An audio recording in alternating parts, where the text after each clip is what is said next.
একটি সুখবর।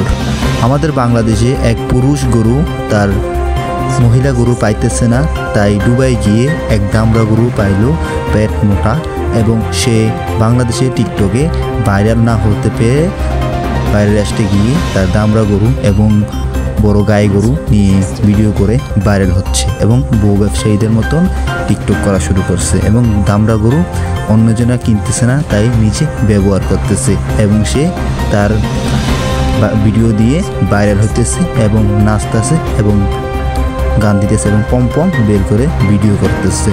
কি হলো বাংলাদেশে আবার রাস্তাঘাটে গাড়ি নিয়ে ভিডিও করে তার গাড়ি মনে করে। একে এখনও পাগলা গারোতে নেওয়া হয় না কেন? আমি থাকলে তো পাগলা করে দিতাম। কি হলো বাংলাদেশে এরকম মানুষ না রাখাই ভালো। পম দেবায় এবং জাম্বুরা দেখিয়ে মানুষেরকে লোভ দেখায় এবং চুল কালার করে চাবড়িদের মতন টিকটক করে। টিকটকটা পুরো পচায় দিল এই চাবড়ি পোলাপান।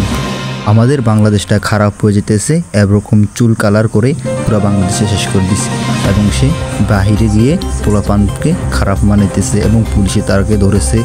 আলহামদুলিল্লাহ তাকে পুলিশে আমিকে জেলখানা নিয়ে বন্দি করে পিটাও, কারণ সে গাই গরুটা আরেকজনে নিয়ে যাও, তার বুঝতে পারবে অন্যজনের গাই গরু ব্যবহার করা কতটা কষ্ট।